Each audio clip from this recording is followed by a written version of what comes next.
మధు చిన్న కుర్రాడు, చాలా అమాయకుడు. అతనికి ప్రతిధ్వని అంటే ఏమిటో తెలీదు. ఒకరోజు ఒక మైదానానికి ఆడుకోవడానికి వెళ్ళాడు. ఆ మైదానానికి దగ్గరగా ఒక చెట్టు ఉంది. ప్రతిధ్వని ఎలా వస్తుందో ప్రయత్నిద్దాం అనుకున్నాడు. ఓహో అని అరిచాడు. గట్టిగా దగ్గరగా ఉన్న చెట్టు దగ్గర నుంచి ఓహో అని ఎవరో బదులిచ్చినట్లు అనిపించి అదిరిపోయాడు. రేయ్, ఎవరు నువ్వు అన్నాడు. అవే మాటలు తిరిగి వినిపించాయి. ఆశ్చర్యపోయాడు. నువ్వు పిచ్చోడివి అన్నాడు. అవే మాటలు తిరిగి వచ్చాయి. మధుకు విపరీతంగా కోపం వచ్చింది. ఎవడో దొంగ చెట్టు వెనుక దాక్కొని తనని తిడుతున్నాడనుకొని ఆవేశంతో ఆ చెట్టు దగ్గరికి వెళ్ళి ఎంత వెతికినా ఎవ్వరూ కనిపించలేదు.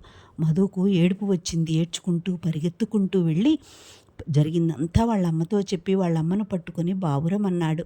తన బిడ్డ అమాయకత్వానికి జాలిపడిన తల్లి, నాయనా అతన్ని తిట్టొద్దు, అతన్ని మంచి చేసుకో అని చెప్పి పంపింది. మళ్ళీ మధు పరిగెత్తి తల్లి చెప్పిన మాటలు చెప్పాడు. నువ్వు మంచివాడివి అన్నాడు. మళ్ళీ ఆ మాటలు తిరిగి మధుని పలకరించాయి. మధుకు కోపం పోయింది. మనం ఫ్రెండ్స్గా ఉందాం అన్నాడు.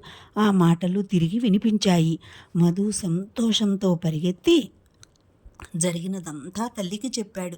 తల్లి ప్రతిధ్వని అంటే ఏమిటో వివరించింది.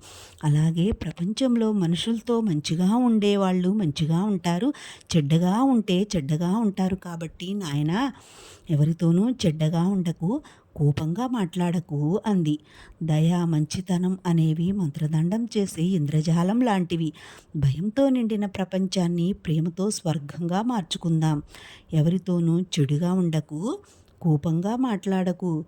Thank you for watching. Please like, share, subscribe for more videos.